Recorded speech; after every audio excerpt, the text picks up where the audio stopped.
नमस्कार, खम्मागणी KP news 24/7 में आपका स्वागत है। मैं हूं आयुषी विजयवर्गीय आपके साथ।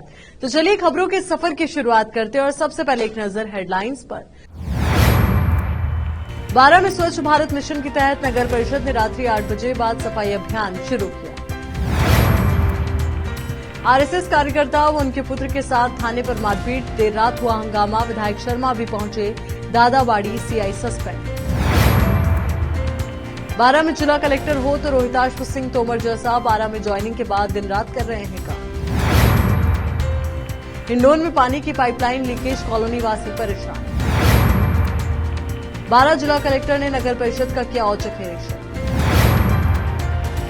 राजस्थान के कोटा जिले में एक युवक ने पहली बार 10 महीने की बछड़ी खरीदी, 1,31,000 रुपए।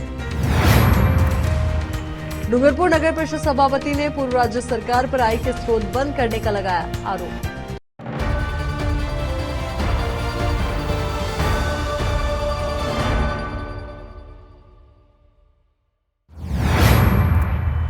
अब देखते हैं समाचार विस्तार से।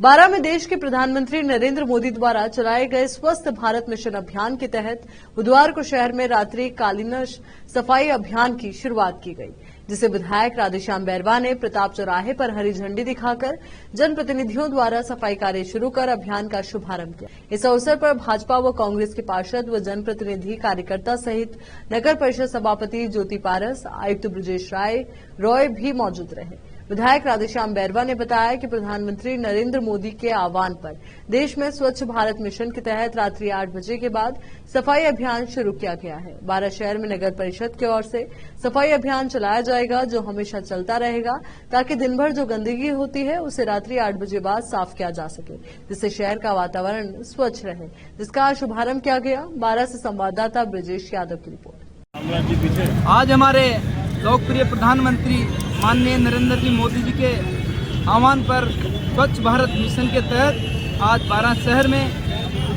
रात्रि 8 बजे के बाद स्वच्छ भारत मिशन के तहत 12 शहर में नगर परिषद की ओर से सफाई अभियान चलाया जाएगा और यह हमेशा चलता रहेगा, ताकि स्वच्छ भारत मिशन के तहत ताकि कोई गंदगी ना रहे और हमारे मोदी जी का जो विचार है सफाई अभियान का, स्वच्छ भारत मिशन का, वो सभी जगह पहुंचे। और माननीय मोदी जी के आह्वान पर मैं सभी जो यहाँ पर पधारे हैं, मैं मेरी ओर से सभी को बहुत बहुत धन्यवाद देता हूँ। जय हिंद, जय भारत। शहर के दादाबाड़ी इलाके में आरएसएस कार्यकर्ता एवं उनके पुत्र के साथ पुलिस द्वारा थाने पर मारपीट करने पर जबरदस्त हंगामा हो गया। इस पर विधायक संदीप शर्मा व भाजपा नेता वहां पहुंच गए। बाद में तुरंत प्रभाव से पुलिस अधीक्षक शरद चौधरी ने सीआई राजेश पाठक को सस्पेंड कर दिया और जांच अतिरिक्त पुलिस अधीक्षक को सौंपी। मिली जानकारी के अनुसार दादाबाड़ी शिवपुरा बाबूलाल सुमन, जो कि आरएसएस के कार्यकर्ता हैं, उनके घर पर एक सगाई समारोह का टेंट घर के बाहर लगा था, जिसको हटाने को लेकर पुलिसकर्मियों में विवाद हो गया। इस पर पुलिसकर्मी बाबूलाल सुमन व उनके पुत्र को थाने लेकर पहुंचे और मारपीट की गई, जिससे उनकी चोटें आईं। घटना की जानकारी लगते ही भाजपा कार्यकर्ता व विधायक संदीप शर्मा मौके पर पहुंचे और पुलिस अधीक्षक शरद चौधरी घटना की जानकारी दी। बाद में आक्रोश को देखते हुए पुलिस अधीक्षक ने सीआई को सस्पेंड कर दिया। विधायक शर्मा ने पुलिस की कार्यप्रणाली पर सवाल उठा दिए और कहा कि हमारी सरकार को ध्येय है कि पुलिस अपराधियों में भय पैदा करे, न कि आमजन में। पुलिस अधीक्षक चौधरी ने बताया कि दादाबाड़ी सीआई को सस्पेंड किया गया है। पूरे मामले की जांच अतिरिक्त पुलिस अधीक्षक को दी है, जो कि 24 घंटे में रिपोर्ट देंगे। उसके बाद दोषियों के खिलाफ कार्रवाई होगी। कोटा से संवाददाता आसिफ खान की रिपोर्ट। यूं तो 12 में जिला कलेक्टर तो कई आए हैं, लेकिन वर्तमान में आए जिला कलेक्टर रोहिताश सिंह तोमर का कोई जवाब नहीं, जिन्हें अभी 12 में ज्वाइन किए 1 माह भी नहीं हुआ है कि प्रधानमंत्री नरेंद्र मोदी की तरह बिना छुट्टी किए दिन रात काम कर जिले की दशा को सुधारने में कोई कसर नहीं छोड़ रहे हैं। जो अल सुबह ही कभी शहर की सड़कों पर तो कभी गांव में तो कभी सरकारी ऑफिस में जाकर निरीक्षण कर रहे हैं। रात्रि को भी शहर की सड़कों पर निकल अचानक निरीक्षण कर अधिकारियों में खलबली मचाए हुए हैं।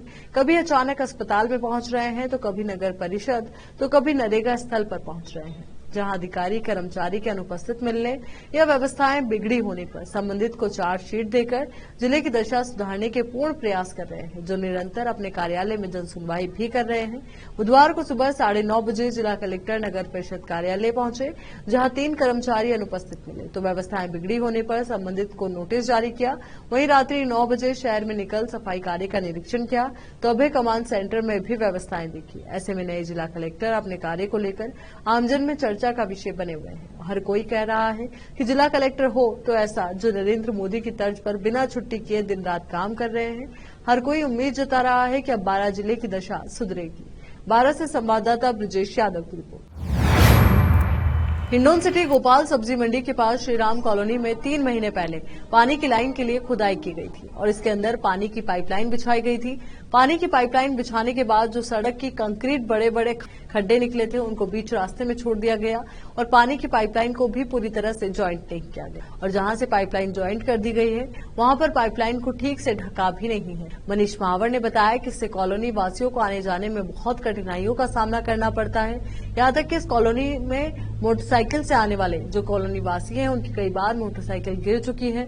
करौली से संवाददाता अजीम खान की रिपोर्ट। 12 जिला कलेक्टर रोहिताश्व सिंह तोमर ने बुधवार सुबह नगर परिषद कार्यालय का औचक निरीक्षण किया। निरीक्षण के दौरान कलेक्टर ने नगर परिषद कार्यालय में सामान्य शाखा, भूमि रूपांतरण, कैश शाखा, निर्माण शाखा, नगरीय कर शाखा, लेखा शाखा, सफाई शाखा, जन्म मृत्यु शाखा, विधि शाखा, उपस्थिति रजिस्टर सहित विभिन्न अनुभागों का निरीक्षण किया। इस दौरान उन्होंने लंबित पत्रावलियों की जानकारी प्राप्त कर समय पर निस्तारित करने तथा आमजन की शिकायतों पर त्वरित कार्यवाही करने तथा कार्यालय में समय पर उपस्थित होने के लिए निर्देशित।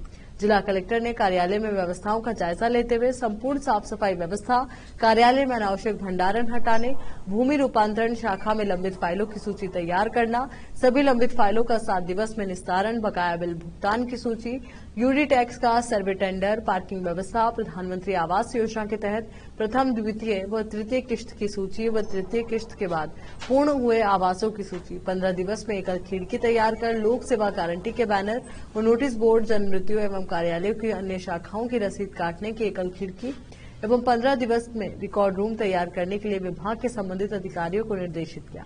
जिला कलेक्टर ने कहा कि निरीक्षण के दौरान सफाई व्यवस्था सही नहीं पाई गई और नगर परिषद में जगह जगह पर कबाड़ का सामान भी अव्यवस्थित तरीके से पाया गया। उन्होंने बताया कि नगर परिषद में निरीक्षण के दौरान कर्मचारियों की लापरवाही सामने आई है। लापरवाही करने वाले कर्मचारियों में भूमि रूपांतरण से संबंधित कनिष्ठ लिपिक ब्रजेश शर्मा को चार्जशीट नोटिस, निर्माण शाखा से सहायक अभियंता राजेंद्र प्रकाश दादीज को नोटिस एवं जन्म मृत्यु शाखा से कनिष्ठ लिपिक रूपचंद गर्ग को जिला प्रशासन की ओर से नोटिस दिया जाएगा। निरीक्षण के दौरान नगर परिषद आयुक्त ब्रजेश राय सहित अन्य अधिकारी व कर्मचारी मौजूद रहे। 12 से संवाददाता ब्रजेश यादव की रिपोर्ट। यहाँ रुक रहे एक छोटे से ब्रेक के लिए, जल्द हाजिर होंगे। हिंदुस्तान के हर कोने में हम हैं मौजूद। 24 घंटे हालात पर गहरी नजर, खबरों से जुड़े चुपते सवालात और आपको दिखाता है धार्मिक, सामाजिक, राजनीतिक, लोकल और इंटरनेशनल न्यूज की सबसे बेहतर कवरेज जो आपको रखती है हर पल बाखबर। देश और दुनिया भर की खबर के लिए देखते रहें केपी न्यूज 24/7।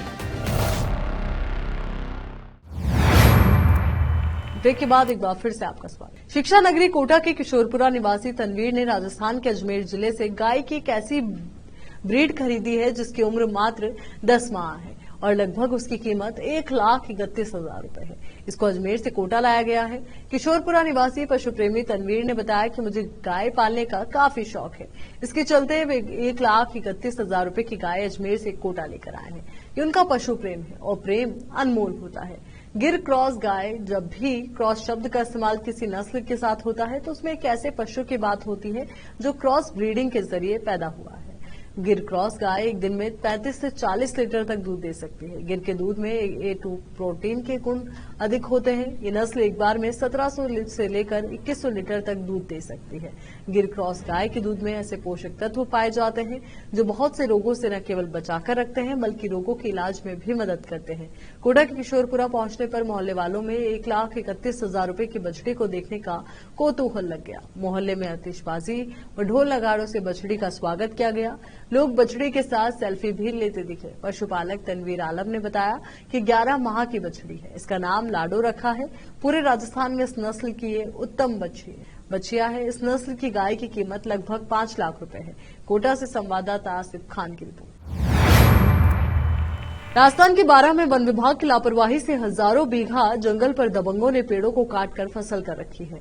ये सिलसिला सालों से चला रहा है। अभी भी लोग सैकड़ों बीघा जमीन से हरे भरे पेड़ों को काटकर फसल की बुआई कर कब्जा करने में लगे हुए हैं।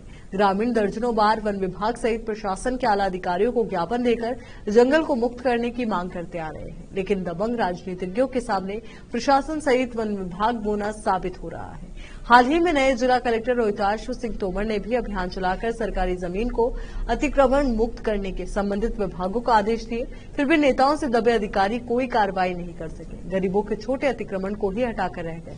ऐसे में गुरुवार को किशनगंज तहसील के कांकड़दा गांव के 100 से भी अधिक महिला पुरुष जंगल को अतिक्रमण मुक्त कराने की मांग लिखी तख्तियां लेकर कलेक्ट्रेट पहुंचे और गौ माता को बचाना है, जंगल मुक्त करना है कि नारे लगाते हुए जमकर प्रदर्शन किया। साथ ही जिला कलेक्टर को मुख्यमंत्री के नाम ज्ञापन देकर चेतावनी दी है कि यदि 24 घंटे के अंदर जमीन को मुक्त नहीं कराया गया तो वो नेशनल हाईवे 27 को जाम करेंगे। ग्रामीण ब्रिजमोहन व रामहेत ने बताया कि 10 से 12 व्यक्तियों ने काफी वर्ष से हजारों बीघा जमीन से पेड़ काटकर फसल बुआई कर कब्जा कर रखा है। हाल ही में 2-3 व्यक्तियों ने 600 बीघा जमीन पर और कब्जा कर लिया है। वो तहसीलदार, एसडीएम से लेकर वन विभाग वो जिला कलेक्टर को बारी बारी से अवगत कराते आए हैं, लेकिन कोई कार्रवाई नहीं की जा रही है। उन्होंने 24 घंटे में कार्रवाई नहीं होने पर 4 गांव के ग्रामीण मिलकर काकड़ादा रोड के सामने नेशनल हाईवे 27 को जाम करने की चेतावनी दी है। 12 से संवाददाता ब्रजेश यादव की रिपोर्ट। विभाग में अतिक्रमण कर रखा है। जो 10-12 आदमी है उन्होंने सबने काफी टाइम से अतिक्रमण कर रखा है। 7-8 साल हो गए। 2-3 ने तो इस साल अधिक कर दी। पूरी जंगल को रोक दिया, पूरे को हजारों बीघा को और मकान बना दिया। एक आदमी जिसके पास 100 बीघा जमीन है, अकेला 100 बीघा भी जंगल हरे भरे पौधों काट के, जिससे वन्य जीवों को भी खतरा हो रहा है। गाँव खेतों में जानवर आते हैं जंगल के, उसे गाँव में नुकसान हो रहा है। कौन से गांव का मामला? काकड़दा NH 27 से काकड़दा रोड।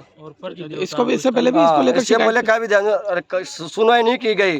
तो कल का दिन ही 24 घंटे का, परसों दिन काकड़दा रोड के सामने NH 27 को जाम करेंगे।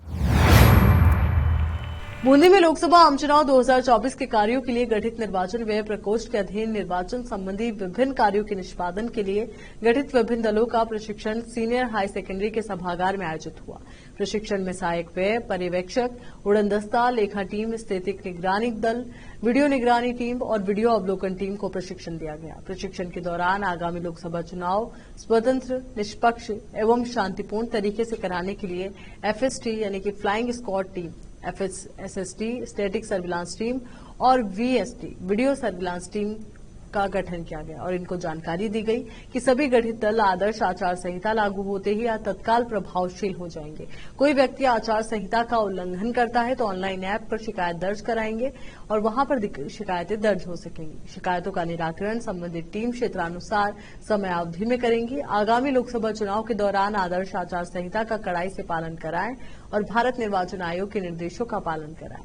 प्रशिक्षण के दौरान प्रशिक्षण में दक्ष प्रशिक्षक सतीश जोशी, कौशल जैन, मोहम्मद अशफाक, चंद्र प्रकाश राठौर, नवनीत जैन, अनिल खत्री व हेमंत झा ने प्रशिक्षण दिया। संवाददाता फरीद खान की रिपोर्ट। बिजोलिया में भारतीय जैन संगठन बिजोलिया की ओर से खान पान शैली के स्वास्थ्य पर प्रभाव व सड़क सुरक्षा सप्ताह के तहत सेमिनार आयोजित किया गया। सेमिनार में पधारे क्षेत्रीय परिवहन अधिकारी महेश पारिक ने सभी को यातायात नियमों के प्रति जागरूक रहने को कहा। दुर्घटना में हो रही जनहानि की बात करते हुए उन्होंने सभी को सजग रहने का आह्वान किया। जीवन अनमोल है अतः पूरी तरह यातायात नियमों का पालन करते सफर करने की सलाह दी है। वाहन चलाते वक्त मोबाइल फोन का इस्तेमाल बिल्कुल न करने की सलाह दी, क्योंकि हर इंसान के घर पर उसका परिवार उसका इंतजार कर रहा है। ज्यादा स्पीड में वाहन ना चलाएं। हेल्थ सेशन में फूड व वाटर एक्सपर्ट यशवंत धाकड़ ने शरीर पर कीटनाशक से उगने वाली सब्जियों के बुरे प्रभाव के बारे में बताया। उन्होंने पानी से शरीर में होने वाले महत्वपूर्ण घटकों पर चर्चा की। एसिडिटी को कई रोगों को कारक बताया, जिससे शरीर में कई बीमारियां उत्पन्न होने का खतरा हो जाता है। सभी बीमारियों को खान पान व जीवन शैली में परिवर्तन लाकर दूर रखा जा सकता है। रोजाना के उपयोग में आने वाले रिफाइंड तेल में बदलाव और तरल पदार्थ नहीं खाने का संदेश दिया। कार्यक्रम के समापन पर बीजे शाखा बिजोलिया के अध्यक्ष अनिल नागौरी ने कार्यक्रम में आए हुए सभी महिला पुरुषों का आभार व्यक्त किया। संवाददाता फरीद खान की रिपोर्ट। बूंदी में आगामी लोकसभा चुनाव 2024 की तैयारियों को लेकर बुधवार को यहां जिला कलेक्टर कक्ष में जिला निर्वाचन अधिकारी अक्षय गोदारा की अध्यक्षता में बैठक का आयोजन किया। इसमें लोकसभा चुनाव 2024 की तैयारियों के संबंध में विभिन्न विभागों के अधिकारियों की जिम्मेदारियां तय करने के साथ ही आवश्यक दिशा निर्देश प्रदान किए गए। बैठक में जिला निर्वाचन अधिकारी ने निर्देश दिए कि आगामी लोकसभा चुनाव 2024 पारदर्शिता तथा शांतिपूर्ण तरीके से संपन्न करवाने के लिए निर्वाचन से जुड़े अधिकारी व कार्मिकों ने सौंपी गई है। जिम्मेदारी का निर्वहन कर्तव्यनिष्ठा एवं प्राथमिकता के साथ पूर्ण करना सुनिश्चित करें। उन्होंने निर्देश दिए कि जिले में स्वीप कार्यक्रम अंतर्गत अधिकाधिक जागरूकता गतिविधियां आयोजित कर अधिकाधिक मतदान के लिए आमजन को जागरूक किया जाए। उन्होंने निर्देश दिए कि मतदान दल संगठन की प्रक्रिया तथा चुनाव में नियुक्त होने वाले कार्मिकों को चुनाव कार्य संबंधी प्रशिक्षण दिए कि व्यवस्थाएं अभी से सुनिश्चित कर ली जाए। इसके अलावा कार्मिकों का डाटाबेस शीघ्र तैयार करवा लिया जाए। उन्होंने निर्देश दिए कि चुनाव के दौरान प्रयुक्त होने वाले वाहनों का अधिग्रहण व यातायात प्रबंधन बेहतर तरीके से किया जाए ताकि आवश्यकता पड़ने पर किसी तरह की परेशानी का सामना नहीं करना पड़े। उन्होंने निर्देश दिए कि रसद विभाग द्वारा चुनाव गतिविधियों के दौरान भोजन एवं पेयजल संबंधी निर्वाचन भंडार एवं चुनाव संबंधी सामग्री का वितरण एवं संकलन बेहतर तरीके से संपादित हो, इसका विशेष ध्यान रखा जाए। उन्होंने निर्देश दिए कि डीओआई की ओर से सभी आवश्यक संसाधनों की तैयारी रखी जाए। इसके अलावा जिन संसाधनों की आवश्यकता हो उनकी उपलब्धता के लिए अभी से कार्यवाही शुरू कर ली जाए। साथ ही C vigil app, EVM management एवं संबंधी कार्य की पूर्ण तैयारी रखी जाए। जिला निर्वाचन अधिकारी ने निर्देश दिए कि मतदान में प्रयुक्त होने वाली ईवीएम के रैंडमाइजेशन एवं ईवीएम एआरओ को उपलब्ध करवाने तथा ईवीएम प्रबंधन संबंधी कार्य की तैयारी अभी से कर ली जाए। बैठक में मुख्य कार्यकारी अधिकारी राजपाल सिंह, उप जिला निर्वाचन नीरज कुमार मीणा, अतिरिक्त जिला कलेक्टर नवरत्न कोहली, आईएएस प्रशिक्षु मोहित, अतिरिक्त मुख्य कार्यकारी अधिकारी हरिश्चंद्र मीणा, जिला रसद अधिकारी शिवजी राम जाट, डीओआईटी के संयुक्त निदेशक महेंद्र पाल तथा डीआईओ अनिल भाल, जिला शिक्षा अधिकारी राजेंद्र व्यास सहित विभिन्न विभागों के अधिकारी मौजूद रहे। संवाददाता फरीद खान की रिपोर्ट। यहाँ रुक रहे एक और छोटे से ब्रेक के लिए फौरन लौटेंगे। ब्रेक के बाद बढ़ते आगे। नगर परिषद डूंगरपुर के मौजूदा भाजपा के बोर्ड के 3 साल पूरे होने पर सभापति ने पूर्व राज्य सरकार पर शायराना अंदाज में आरोप लगाया। सभापति अमृत कलासुआ ने कहा कि नगर परिषद डूंगरपुर के आय के प्रमुख स्रोत जमीनों की नीलामी होती है, इसे ही रोक दिया गया। कैंप लगाकर आय के साधनों को लगभग खत्म कर दिया। इसके कारण 1 साल आर्थिक विषमताओं से गुजरना पड़ा। उन्होंने कहा कि पिछला 1 साल इस बोर्ड के लिए बहुत कठिनतम रहा। इसके पीछे मुख्य कारण नगर परिषद में आंतरिक और बाहरी कारण रहे। भाजपा का बोर्ड होने के कारण कई षड्यंत्र को रचकर फेल करने की कोशिश राजनीतिक रूप से रही। नगर परिषद की मुख्य आय का स्रोत होती है भूमि, उसकी नीलामी रोकने का प्रयास किया गया। सरकार ने लगातार कैंप के माध्यम से आय को सीमित कर दिया। भूमि नीलामी नहीं हो सके, इसके लिए अधिकारियों पर अप्रत्यक्ष रूप से दबाव बनाया गया। इसके बाद आचार संहिता के कारण बोर्ड सफलता नहीं हो पाई। उन्होंने राहत इंदौरी का शेर सुनाते हुए कहा कि न तो मैं गिरा, न ही हौसलों की मीनार गिरी, लेकिन मुझे गिराने के लिए कई बार लोग गिरे। उन्होंने कहा कि नगर परिषद बोर्ड को कमजोर करने के लिए कई प्रयास किए गए, सभापति को बदनाम करने के लिए कई कार्य किए। उन्होंने कहा कि ये बुरा दौर मैं जहर समझकर पी गया, लोगों को ताज्जुब हुआ, मैं पीकर भी जी गया। उन्होंने कहा कि डूंगरपुर नगर परिषद स्वच्छता के क्षेत्र में नंबर 1 बना हुआ है। विपरीत परिस्थिति में होने के बावजूद विकास को धीरे धीरे आगे बढ़ाने का कार्य किया। गत 1 साल में शहर में मल्टीप्लेक्स, सिनेमाघर, पीपीपी मोड पर शुरू हुआ। शहर में नए 2 सामुदायिक भवन कर तैयार है। इसके अलावा शहर के विकास में sewerage treatment plant, PNG gas, पेयजल योजना का कार्य चल रहा है। बोर्ड के पहले साल के वादे में शिल्पग्राम परियोजना के तहत मेडिकल कॉलेज के पास 40 बीघा जमीन पर सर्वे कार्य शुरू हो गया है। इससे पर्यटन को बढ़ावा मिलेगा। बिल्डी और पातापुर में नई आवासीय योजना का कार्य शुरू हो गया है, जिसमें गरीब तबके के लोगों को रियायती दर पर जमीन उपलब्ध कराई जाएगी। इसके अलावा 360 फ्लैट की आवासीय योजना लगभग पूर्ण हो चुकी है। वहां पर बिजली, पेयजल के साथ सड़कों का कार्य पूर्ण होने के बाद दीपावली तक लोगों को आवंटित किया जाएगा। जल्दी शहर में अतिक्रमण को लेकर अभियान शुरू होगा। इसके अलावा 1 साल में पेंडिंग फाइलों का निस्तारण पर कार्य शुरू होगा। डूंगरपुर से संवाददाता सादिक अली की रिपोर्ट। इटावा उपखंड का प्राचीन स्थान विनायका गांव के पास संतों की तपोभूमि राम मोहल्ला में श्री चतुर्भुजनाथ भगवान मंदिर परिसर में चल रही 9 दिवसीय श्री राम कथा ज्ञान यज्ञ महोत्सव के अंतिम दिन कथावाचक मानस संत गोवर्धन दास महाराज ने अपने मुखारबिंद से कथामृत का मार्मिक वर्णन करते हुए श्री राम राज्याभिषेक का वर्णन कर राम राज्य की व्याख्या की। व्यासपीठ पर श्री रामचरितमानस की आज के यजमान द्वारा पूजा अर्चना कर आरती उतारी व कथा का शुभारंभ करवाया। कथावाचक चित्रकूट के संत गोवर्धन दास महाराज ने अपने मधुर कंठ से आगे कहा कि भगवान राम जब रावण को मारकर अयोध्या वापस आए तो अयोध्या वासियों ने उनका बड़े उत्साह के साथ स्वागत किया। अयोध्या वासियों ने फूल वर्षा कर तथा घर में उत्सव मनाकर घी के दिए जलाकर के राम, लक्ष्मण तथा सीता का स्वागत किया। श्री राम कथा में संत गोवर्धन दास महाराज ने कहा कि श्री रामचंद्र जी के राज्याभिषेक में समस्त ब्रह्मांड के देवी देवता पधारे थे। सभी ने राम को राजा बनते देखकर अपार हर्ष व्यक्त किया था। महाराज ने राम राज्य की महिमा का बखान करते हुए बताया कि राम राज्य में किसी भी प्राणी को दुख नहीं था, कोई किसी से बैर भाव नहीं रखता था, असमय मृत्यु नहीं होती थी, सभी प्राणी बहुत सुख से रहते थे। उपस्थित भक्तों को प्रसाद वितरित किया गया। कथा में समापन दिवस पर विनायका क्षेत्र के नलावता, बिजौवता, मुंडली, मुंगेना, दौलतपुरा, दिपरी, कालीसिंध, इटावा सहित कई गांवों से श्रोता उमड़े और कथा का आनंद लिया। समिति के गिरिराज मीणा नलावता ने बताया कि श्री राम कथा का आज समापन हो गया है और 9 फरवरी को भंडारे के तहत प्रसाद वितरण किया जाएगा। इटावा से संवाददाता जितेंद्र कुमार नागर की रिपोर्ट। भारत आदिवासी पार्टी ने आज सिमलवाड़ा एसडीएम ऑफिस के बाहर प्रदर्शन करते हुए बांसवाड़ा में टापुओं का नामकरण के मामले में प्रदर्शन करते हुए राष्ट्रपति के नाम एसडीएम रीडर को ज्ञापन सौंपा। ज्ञापन में बांसवाड़ा माही टापुओं के नाम स्थानीय स्वतंत्रता सेनानियों और शहीदों के नाम से करने की मांग रखी। ज्ञापन में बताया कि बांसवाड़ा संभागीय आयुक्त नीरज पवन ने माही टापुओं का नामकरण रामायण पात्रों के नाम करने की वकालत की, जिसका 84 विधायक राजकुमार रौत सहित ने विरोध कर भील स्वतंत्रता सेनानियों और शहीदों के नामकरण करने की आवाज उठाई थी। लेकिन कुछ लोगों ने इनका विरोध शुरू किया, जो कि आदिवासियों की आवाज को दबाने की कोशिश की जा रही है। भारत आदिवासी पार्टी के राष्ट्रीय उपाध्यक्ष सलीम सुई, वीणा, मुकेश डामोर, भूरालाल डामोर, कमलेश टेंडोर सहित ने बताया कि आदिवासी प्रकृतिवादी, मानवतावादी, संविधानवादी एवं लोकतंत्रवादी है। आदिवासी समुदाय की संस्कृति पुरखोई सोच अनुसार प्रकृतिवाद ही सत्य सनातन है। आदिवासियों का अनादिकाल से जीवन संघर्ष जल संगल, जमीन, जीवन, जलवायु के लिए है। डूंगरपुर से संवाददाता सादिक अली की रिपोर्ट। पंचायत समिति इटावा की बैठक बुधवार को प्रधान रिंकू मीणा की अध्यक्षता में पंचायत समिति सभागार में हुई। बैठक में गत बैठक का अनुमोदन किया गया। प्रधान रिंकू मीणा ने कहा कि अधिकारी व जनप्रतिनिधि मिलकर समय पर लोगों की समस्याओं का हल करें एवं बिना भेदभाव के क्षेत्र के विकास का आयाम दें। अधिकारी जनप्रतिनिधियों को साथ लेकर विकास योजनाओं के साथ लोगों की समस्याओं को प्राथमिकता से हल करें। सरकारी योजनाओं का लाभ हर पात्र व्यक्ति को मिले।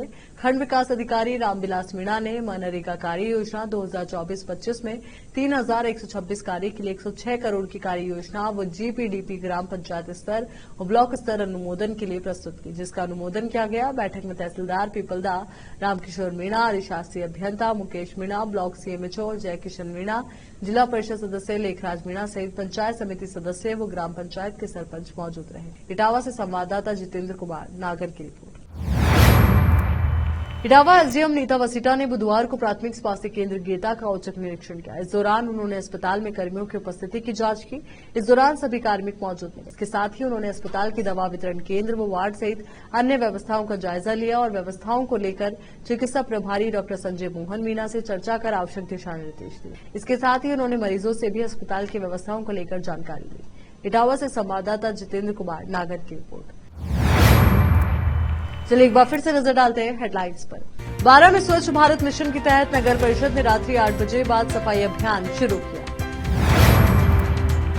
आरएसएस कार्यकर्ता व उनके पुत्र के साथ थाने पर मारपीट, देर रात हुआ हंगामा, विधायक शर्मा भी पहुंचे, दादाबाड़ी सीआई सस्पेंड। 12 में जिला कलेक्टर हो तो रोहिताश सिंह तोमर जैसा 12 में ज्वाइनिंग के बाद दिन रात कर रहे हैं काम। हिंडोन में पानी की पाइपलाइन लीकेज, कॉलोनी वासी परेशान। 12 जिला कलेक्टर ने नगर परिषद का किया औचक निरीक्षण। राजस्थान के कोटा जिले में एक युवक ने पहली बार 10 महीने की बछड़ी खरीदी, 1,31,000 रुपए। डूंगरपुर नगर परिषद सभापति ने पूर्व राज्य सरकार पर आय के स्रोत बंद करने का लगाया आरोप।